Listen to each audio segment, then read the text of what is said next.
안녕하십니까? 예수님이 우리 왕이십니다. 단지 우리 세대뿐만 아니라 다음 세대, 그 다음 세대, 주님이 오시는 그날까지 꿈의 학교가 지속 가능한 학교가 되기 위해서는 정신이 되게 중요합니다. 국가든 조직이든 개인이든 정신, 철학이 없으면 오래 갈 수가 없습니다. 그래서 역사가 있고 전통이 있는 학교는 반드시 철학이 있고 정신이 있습니다.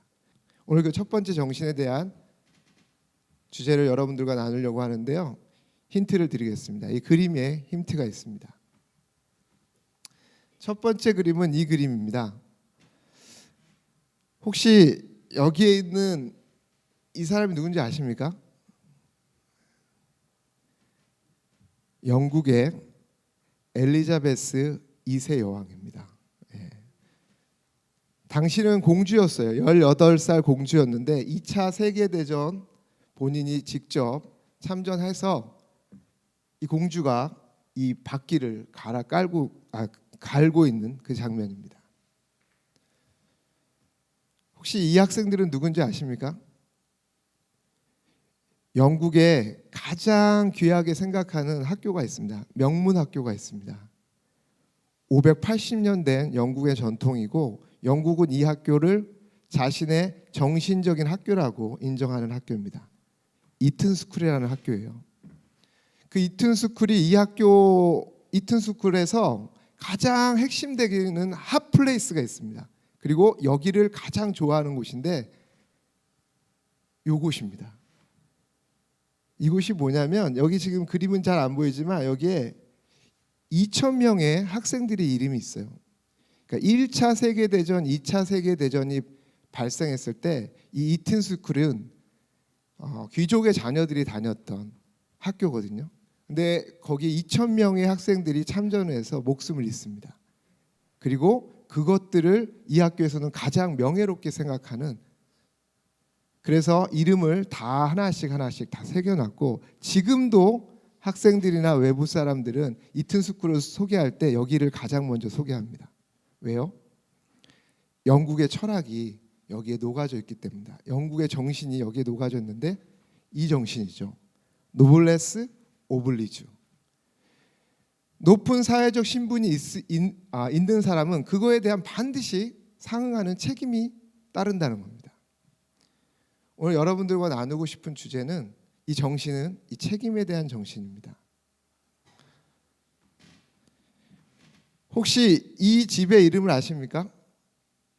전남 구례에 있는 이 집의 이름입니다. 지금도 건재한 이 집은 운조루, 전남 구례군 토지면 5mm 103번지, 지금도 현존하는 집입니다. 운조루, 구름 위에 새들이 떠다니며 머무는 집이라는 뜻인데요.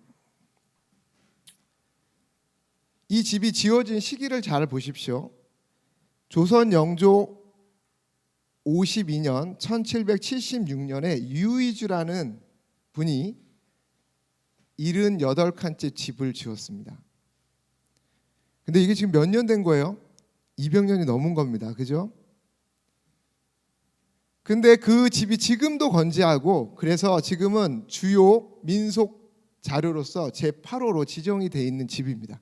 그러니까 지금도 여러분은 전남 구례에 가면 이 집을 볼 수가 있는데 아주 건재합니다. 근데 왜 이 집이 건재한 게 그렇게 중요하냐면 여러분들이 이거 역사를 아셔야 되는데 전남 구례는 지리산 자락에 있습니다. 그러면 우리의 전쟁의 한복판에 있던 곳입니다. 동학농민운동, 여순 반란 사건, 그리고 6.25가 있었던 이 전장의 한가운데에 이 집이 있었는데 그 집이 건재했다는 겁니다. 다시 말하면 이 전쟁들의 역사는 뭐냐면 가진 자들, 그들의 것들 빼앗아서 평등한 사회 만들겠다는 거예요. 그러니까 지주나 자본주의자들 그들의 것들을 뺏어서 평등 사회를 만드는 그러한 전쟁의 역사 속에서 이 집이 건재하는 건 기적과 같은 일입니다. 어떻게 이 78칸집, 이 지주의 땅이, 이 집이 그대로 건재할 수 있었을까? 이게 이제 우리의 하나의 과제죠. 푸는 게. 그 이유는 여기에 있습니다. 혹시 이게 뭔지 아십니까? 예, 쌀통이죠. 쌀통. 뒤주라고 합니다. 이 쌀통이 이 집을 건재하게 만들었던 정신이에요. 근데 이 쌀통이 뭐가 그렇게 대단하냐? 이 쌀통 안에 있는 이 네 글자가 중요합니다. 타인능해. 타인능해. 달을 타자, 사람 인자, 능할 능자, 해할 해. 다른 사람도 능히 열어서 쌀을 뭐 할 수 있다는 거예요? 가져갈 수 있다라는 겁니다. 우리 다시 이 역사 속으로 들어가면 조선시대의 쌀은 뭡니까? 생명이에요. 돈입니다.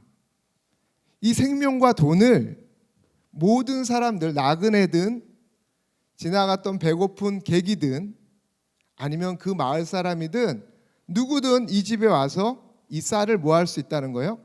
가져갈 수 있다는 겁니다. 이 귀한 돈 같은 것들이 예전에는 다들 집 안에다 넣었어요. 돈이니까. 근데 이 유이주 씨 이 가문에서는 사람들이 보지 않는 저 구석에 놨어요. 왜냐하면 누구든 원하면 가져갈 수 있고 자존심 상하지 않고 가져갈 수 있도록. 다시 우리는 역사의 전장 속으로 한번 들어가 보겠습니다. 농민운동이 일어났습니다. 이제 농민들이 못 살겠다는 거예요. 지주들, 너희들 내가 농사는 내가 다 지는데 가져가는 쌀은 니들이 다 가져가니? 난 그렇게 못 살겠다. 내가 배고파서 죽든 아니면 혁명을 일으켜서 죽든 이놈의 세상은 바꿔야겠다. 자, 이제 농민들이 일어납니다. 자, 김대감집 들어갑니다. 김대감집 나오시오. 죽창으로 찌릅니다. 그리고 재물도 다 가져오고 불 지릅니다. 자, 박대감씨 나오시오. 자, 죽창으로 찌르고 그리고 불 태우고 재물들 가져옵니다. 자, 근데 이제 유대감집에 들어갑니다. 들어와서 유대감 나오시오.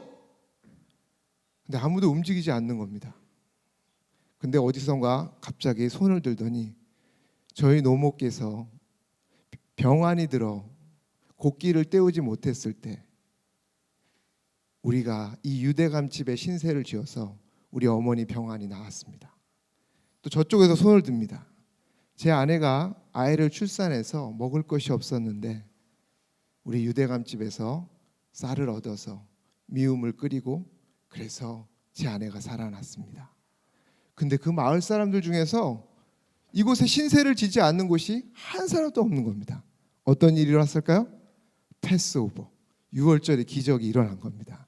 자, 그 이후에 6.25도 마찬가지였고요. 모든 사건이 일어날 때마다 농민들이 이 집을 지켜냈던 겁니다. 마을 사람들이 이 집을 지켜냈던 겁니다. 이게 바로 노블리스 오블리제가 가졌던 그 정신이 이 집을 건재하게 만들었던 겁니다.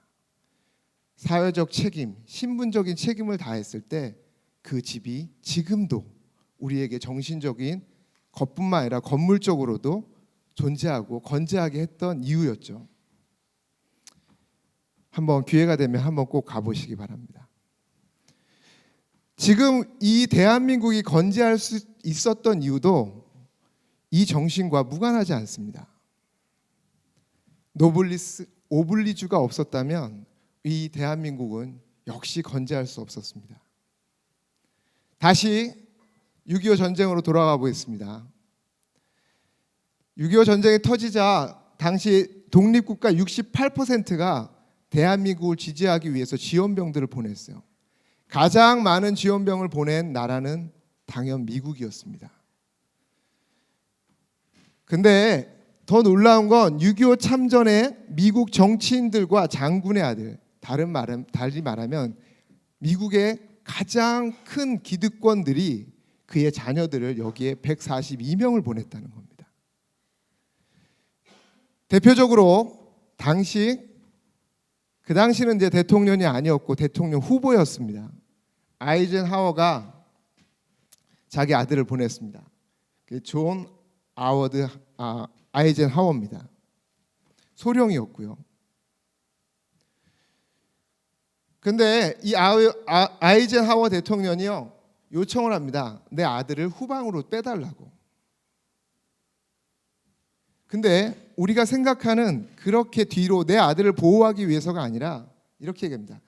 내 아들이 전쟁에서 전사하는 것은 그거는 오히려 가문의 영광입니다. 근데 만약 내 아들이 포로가 돼가지고 혹시라도 전체적인 전쟁에 악 영향을 미칠까 봐 그러니 내 아들을 후방에 빼달라고 부탁을 합니다.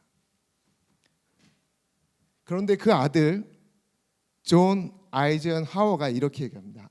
아버지, 만일 제가 적군에 잡히면 제가 목숨을 끊겠습니다.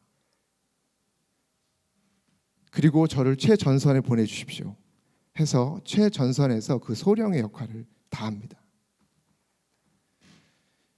그리고 이 38선 돌파에 이끈 월튼 워커 장군이 여기에 같이 또 동참합니다. 그의 아들 샘 워커 대위가 역시 같이 후방에서 일을 하는데요. 여러분들이 이분은 꼭 기억을 했으면 좋겠습니다. 이 월튼 워커 장군, 내가 여기서 죽더라도 끝까지 한국을 지키겠습니다라고 말한 사람인데, 이분이 없었으면 인천 상륙작전도 있을 수가 없었습니다.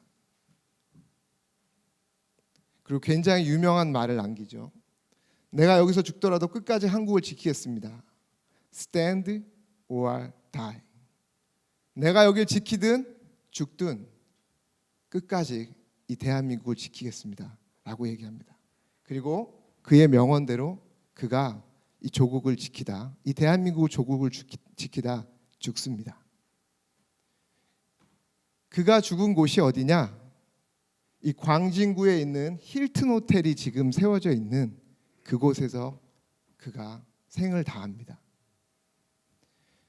그 힐튼을 기억하기 위해서 세워진 건물이 이 힐튼 워커홀 호텔입니다.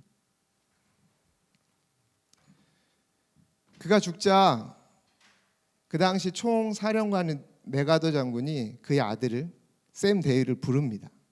아버지가 이런 일 때문에 돌아가셨으니 이제 그 운구를 조국으로 이송하는데 나아가라고 얘기합니다.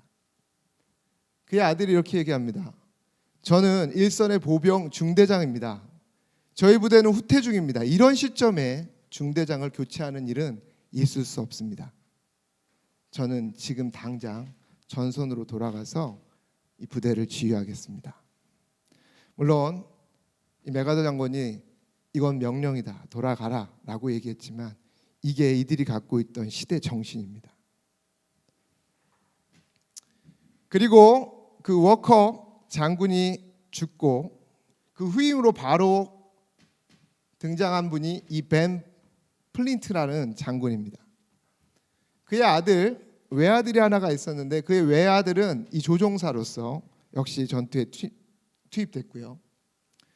52년 4월 2일 날 이 평양 근처의 순천 지역을 폭격하기 위해 출격하다가 실종이 됩니다.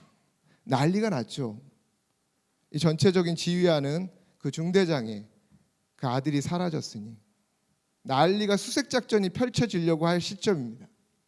그때 이 짐이 벤 플린트 2세 수색 작전을 위해 펼칠 때 이 짐 플린턴이 얘기합니다. 벤 플린트가 얘기합니다. 멈추시오. 너무 위험합니다. 다른 군사들이 이룰 수 있으니 이 일은 하지 말라고 얘기합니다. 그리고 결국 그의 하나뿐인 아들을 포기하고 끝납니다. 다시 얘기하지만 이 전쟁 가운데 미국의 정치인들과 장군들이 142명 같이 참여를 했고요. 그중 35명이 전사하거나 실종이 됐습니다. 대한민국 조국 대한민국을 지킨 것들이 이러한 시대 정신이 없었으면 지킬 수가 없었을 거라고 생각하고, 지금 우리가 노리고 있는 이 모든 것들, 이 자유민주주의, 시민사회, 제가 말하고 있는 이 자리조차도 어쩌면 이 사회적 지위에 걸맞게 도덕적 의무를 다한 이분들의 희생으로 말미암아 지금 이 모든 열매들을 우리가 먹고 있지 않나 이런 생각이 듭니다. 대한민국, 조국 대한민국은 이런 정신으로 여기까지 온 겁니다. 이제 제 이야기하고 마치도록 하겠습니다. 제가 꿈의 학교 오니까 주변 사람들이 이런 얘기를 합니다. 거긴 귀족 학교다. 근데 제가 보니까 우리 선생님 중에 귀족이 아무도 없어요. 아무도 귀족인 분이 없어요. 근데 왜 우리 귀족 학교지? 그런다고 우리 부모님들이 그렇게 귀족이냐? 아니요. 물론 넉넉한 분도 계시지만 경제적으로 참 어렵게 이 학교를 보내는 분들이 참 많습니다. 진짜 집을 팔아서 스승을 산 분들이 너무 많고 전세에서 월세로 이 학교를 보내기 위한 분들이 너무 많다는 걸 알았어요. 우리 학교 절대 귀족 학교가 아닌데 사람들이 귀족 학교라고 얘기하는 겁니다. 근데 진짜 귀족 학교는 아까 제가 얘기했던 이런 학교. 이게 이튼 스쿨이거든요. 진짜 교육비 비싸요. 이게 진짜 귀족 학교지. 우리 학교는 귀족 학교 아니잖아요.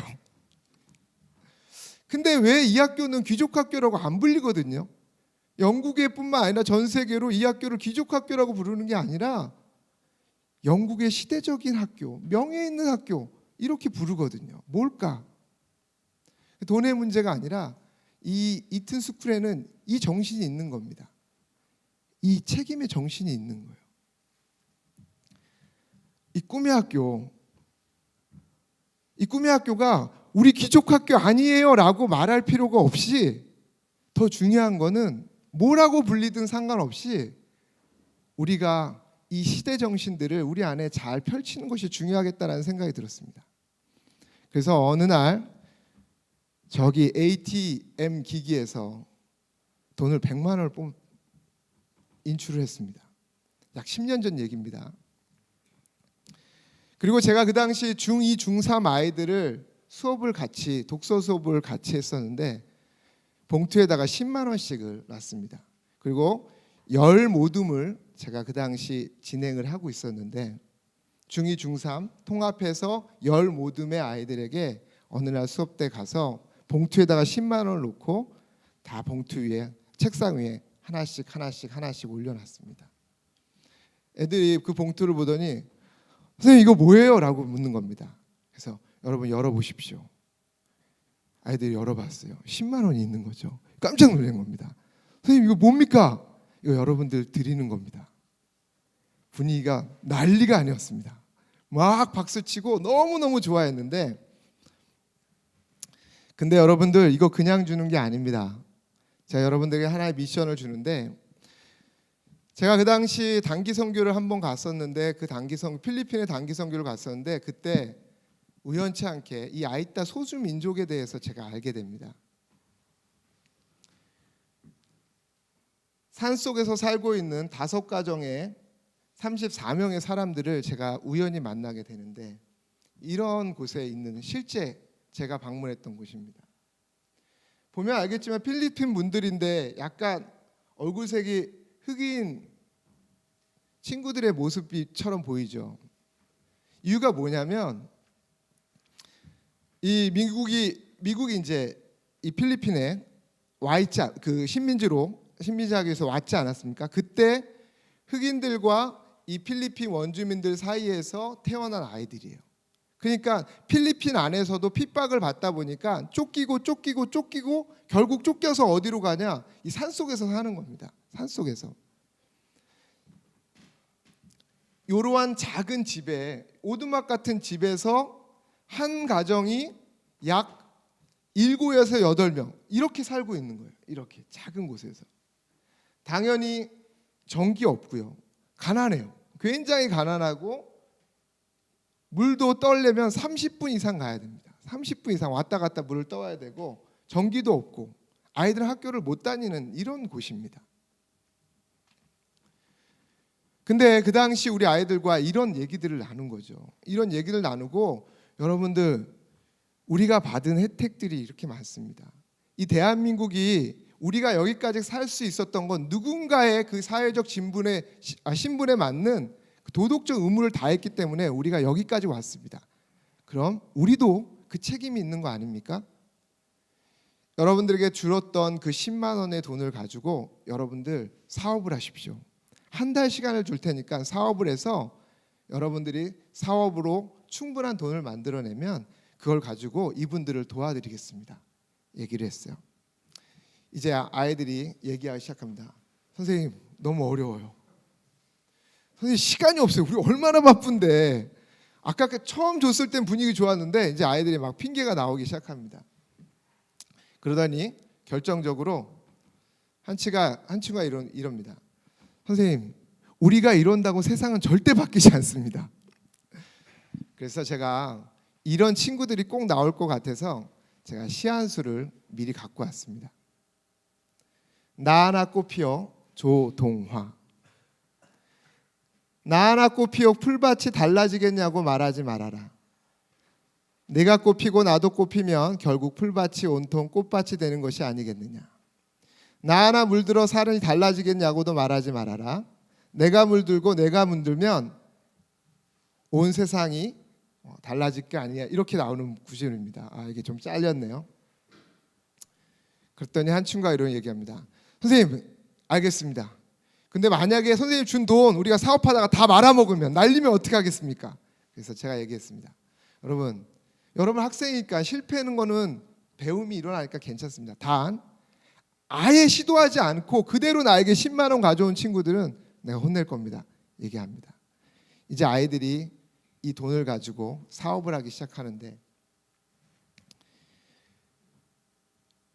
세차용품들을 가지고 10만 원짜리를 그거 가지고 세차용품들을 사가지고 선생님들의 차를 이제 세차를 해주는 겁니다. 당시 이게 다윈님 차입니다. 깨끗한 차예요. 근데 세차하고 10,000원씩 받아내는 겁니다. 그리고 그 당시는 이제 우리 아이들이 지금도 음식이 자유롭지 못하니까 수업 후에 끝나가지고 아이들이 음식을 만들어서 음식을 판매하고 또 이 친구들은 로또를 만든 거예요. 로또를 만들어서 사행성을 조장하고 있습니다. 그 다음에 이제 이 친구는 부모가 카페를 하는데 부모 그 카페에 주말에 가가지고 본인들이 서비스하고 그러면 아르바이트 비용 받죠. 그리고 본인들이 거기서 음식을 또 개발해가지고 또 그 음식을 제공해서 또 돈을 받습니다. 그러나 이 10팀 중에 최고의 팀은 바로 이 팀이었는데요. 이 팀은 일단 이 얘기를 딱 듣자마자 이롬에 전화를 합니다. 황 박사님이 우리의 그 이사장님인 걸 알고 그 당시 이제 이롬에서 다양한 물건들을 많이 판매했어요. 그러니까 음료수도 많이 판매하고 그러니까 전화를 해서 영업부장을 바꿔달라고 해가지고 통화를 한 겁니다. 안녕하세요. 저희 꿈의 학교인데요. 아시죠? 저희가 이번에 이런 프로젝트를 하고 있는데 좀 물품 좀 후원해 주세요. 그래? 너희들 진짜 귀한 일 하는구나. 그러면서 물품을 후원해 주는데 물품을 약 200만 원짜리 하치의 물품을 후원해 줍니다. 근데 문제는 200만 원 하치 물품이지 돈이 아니지 않습니까? 그럼 뭐 합니까? 이제 판매하러 돌아다니는 겁니다. 이제 발품을 팔아가지고 이곳 따라다니고 이곳 다니고 이걸 막 쫓아다니는 거예요. 근데 이게 쉬워요? 어렵죠. 이 발품 파는 게 너무 어려운 거예요. 이 친구들이 이제 생각한 겁니다. 야, 이거 한 큐에 끝낼 수 있는 방법 없을까? 너무 힘든데?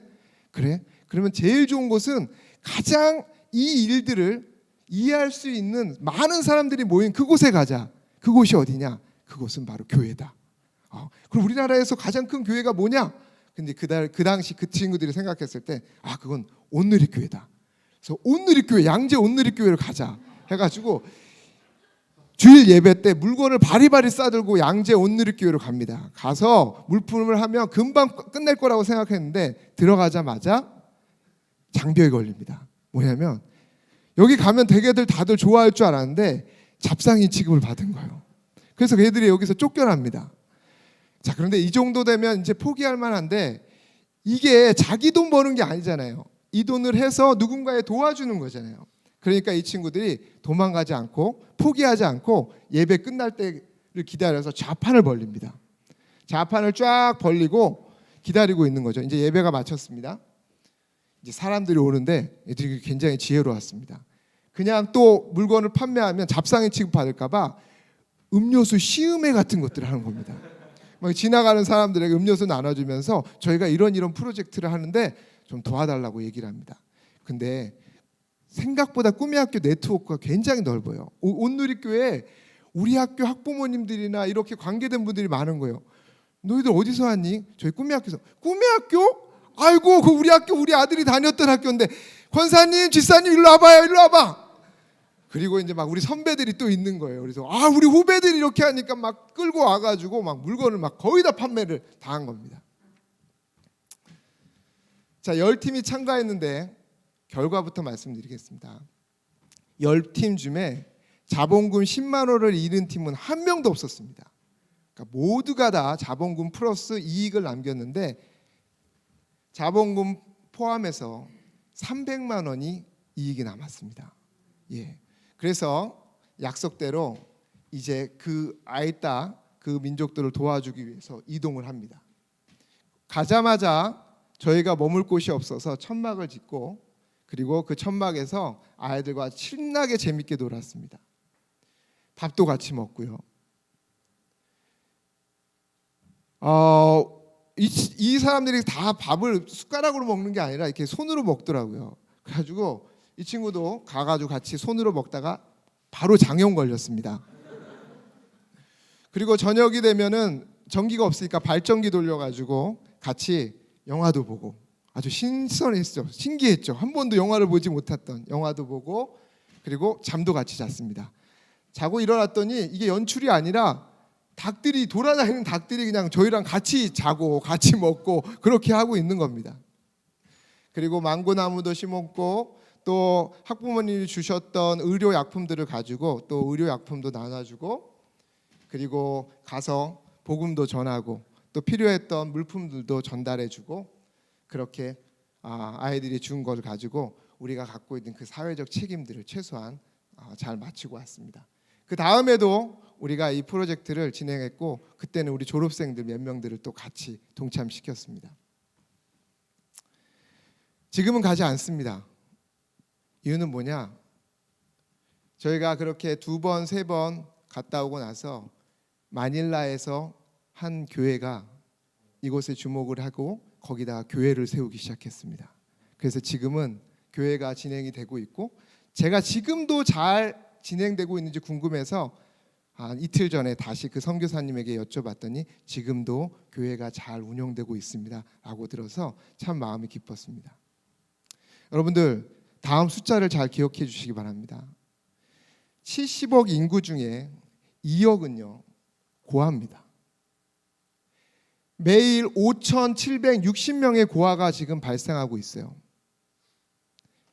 2.2초당 한 명의 고아가 발생하는데, 제가 지금 말하고 있는 이 시점에도 지금 고아는 또 발생했습니다. 그 고아들은 18세 이하 때, 이미 18세가 되기 전에 약 70%는 범죄자가 된다고 합니다. 10%는 자살로 생을 마감한다고 하기도 하고요.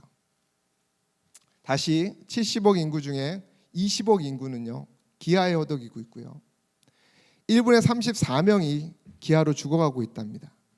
5초에 1명이죠. 제가 지금 또 말하는 이 시간에도 누군가는 먹을 게 없어서 죽어가고 있습니다. 근데 만약에 누군가가 우리가 금방 얘기했던 그 사회적 책임을 졌다면 이 숫자는 모두 불필요한 숫자에 불과했을 겁니다. 저희는 지속 가능한 꿈의 학교를 얘기하기 앞서서 이 꿈의 학교가 이 땅 가운데 오래 지속했으면 좋겠습니다. 근데 거기에 필요한 시대 정신이 없으면 오래 지속할 수 없다고 생각합니다. 그건 오늘 나눴던 이 정신이에요. 우리가 이 사회적 책임을 지지 않으면 하나님께서는 이 학교를 반드시 문 닫게 할 겁니다. 그러나 우리에게 주어졌던 그것들, 재능, 시간, 물질, 그리고 그 복음을 가지고 우리가 맡겨진 그 책임을 다한다면 예수님 오실 때까지 하나님은 이 학교를 주목할 거라고 믿습니다. 아멘. 저는 책임을 이렇게 한번 정해봤습니다. 하나님께서 우리에게 주신 은혜, 그것이 시간이 될 수도 있고 물질이 될 수 있고 재능이 될 수도 있고 우리가 가진 복음이 될 수도 있습니다. 그거에 대한 책임을 져야 됩니다. 단지 나 하나가 아니라 나와 관계된 그 모든 자들에게 이 책임을 져야 된다고 저는 생각합니다. 그래서 여러분들에게 두 가지 실천 운동을 얘기하겠습니다. 저를 포함해서 우리 공동체가 다 같이 가야 될 운동입니다. 첫째, 배움에 대한 우린 성실한 책임을 지셔야 됩니다. 이유는 누군가 지금 배우고 싶지만 배울 수 없는 사람이 너무 많다는 겁니다. 가난 때문에 배우고 싶어도 배울 수 없는 사람들이 너무 많아요. 또 재난 때문에 배우고 싶지만 학교를 잃은 친구들이 너무 많습니다. 전쟁 때문에 학교를 다닐 수 없는 친구들이 너무 많아요. 실제 제가 조사해 보니까 유니세프에서 이렇게 얘기합니다. 6세부터 15세까지 일반적으로 의무 교육을 해야 될 친구들이 학교를 못 다니는, 이러한 이유 때문에 못 다니는 친구들이 지금 1억 2천 명이 넘게 있다고 얘기합니다. 이거에 대한 우리가 책임을 지지 않는다면 이 시간대 이렇게 학교를 다니고 싶지만 다닐 수 없는 이 친구들이 있는데 그 친구들을 무시하고 우리가 이 배움에 대한 성실을 책임을 지지 않는다면 그건 죄라고 생각합니다. 이 아이들에 대한 죄라고 생각해요. 하나님께서 여러분들이 이렇게 줬다면 당연히 여러분들은 더 열심히 배워서 그렇게 배움의 기회를 잃은 친구들에게 배움의 기회를 줘야 된다고 생각합니다. 두 번째, 이제 이 공동체는 1인 1 기부 운동에 동참하려고 합니다. 저는 물질이 있는 곳에 마음이 있다고 생각하고 반드시 그것들은 다시 우리의 마음이 물질로 이어져야 된다고 생각합니다. 앞으로 꿈의 학교는 다양한 기부 운동들을 만들어내려고 합니다. 그때 여러분들 꼭 동참해 주시기 바랍니다. 우리로부터 시작해야 될 이 운동에 우리 마음을 좀 쏟아줬으면 좋겠습니다. 다시 얘기하지만 나 하나 바뀌어서 뭐가 될 거라고 여러분 생각하지 마십시오. 여러분들이 바뀌고 내가 바뀌면 세상이 바뀔 걸 믿습니다. 시간이 없어서 이거는 넘어가겠습니다. 더 이상 꿈의 학교가 귀족학교라는 말 듣고 싶지 않습니다. 실제 꿈의 학교 귀족학교도 아닙니다. 국가에서 지원을 받지 못할 뿐이지 귀족학교도 아니고 우리 선생님들 중에 아무도 귀족이 없습니다. 안타깝지만.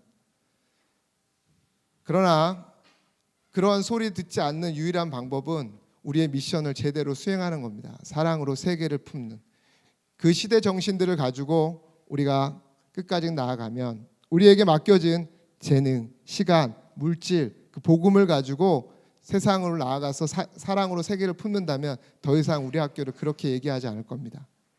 더 나아가서 이 학교가 이 조국 대한민국뿐만 아니라 전 세계가 주목하는 학교가 될 거라고 저는 믿습니다. 감사합니다.